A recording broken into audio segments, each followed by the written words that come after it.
cette deuxième journée du colloque Communication et changement social en Afrique. Il y a eu des interventions de 8h à 10h45, notamment celle de Pierre Minkala, doctorant en sciences de l'information et de la communication au GRESEC, que nous allons directement interroger sur sa prestation. Il travaille sur la presse congolaise et donc on va voir un peu Bonjour, excusez-moi de vous couper. On va essayer de vous interroger sur votre intervention, sur votre exposé que vous avez fait il y a quelques minutes, et notamment sur la petite discussion que vous avez eue avec Bernard Miège, sur quoi portait-elle, et quels apports ces commentaires et ces interventions peuvent apporter à votre travail de recherche. Merci. Effectivement, cette discussion, nous l'avons poursuivie tout à l'heure. En fait, il m'a démontré que de l'analyse des discours, on ne peut pas immédiatement arriver à la typologie. En fait, c'est deux démarches différentes. La typologie ayant attrait spécifiquement à la doctrine et l'analyse des discours, donc à l'analyse des pratiques.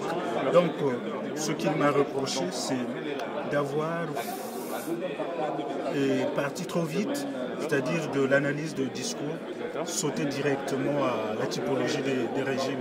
Donc il a fallu d'abord que j'approfondisse l'analyse de discours et finalement l'identification de ces pratiques à un type de régime de presse particulier ne serait qu'une conséquence.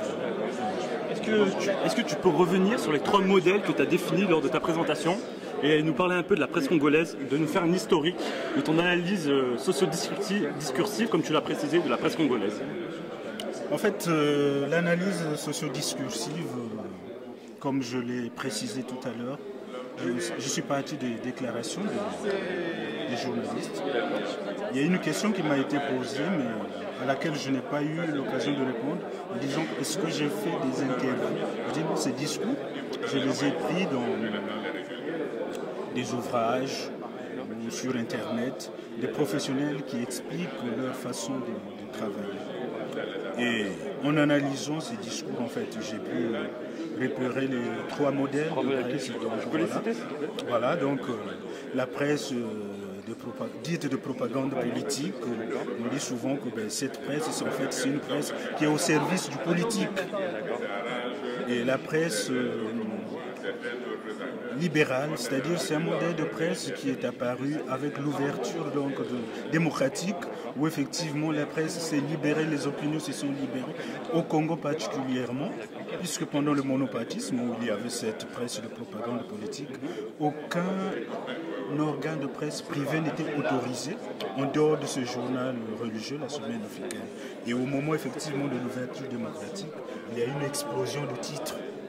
Et puis les gens ont pris l'habitude de s'exprimer à travers les journaux. On a eu une diversité d'opinions, ce que j'ai appelé la liberté et la presse libérale, puisqu'elle était libre, il n'y avait plus de censure. Et l'autre type, c'est ce que j'ai appelé la presse de responsabilité sociale. Donc ça intervient en fait après ce moment de démocratie libérale qu'on a connu, puisque disons que ça a été gâché effectivement par des affrontements armés. Ce qu'on reprochait à la presse, c'est d'avoir envenimé en fait le climat sociopolitique, puisque les professions de la presse étaient devenues, il y en a, par rapport à la tradition, la plupart étaient des fonctionnaires d'État.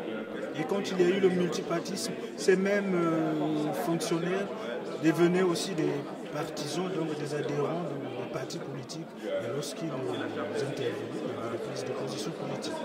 Mais ces prises de position politiques, effectivement, réjaillissaient sur la presse. Et la responsabilité sociale, c'est le fait pour le gouvernement de rappeler que vous pouvez vous exprimer, vous pouvez publier, mais à condition de ne pas reprendre les vieilles habitudes qui ont amené à des opinions contradictoires qu'on juge comme la cause effectivement de l'embrasement du pays.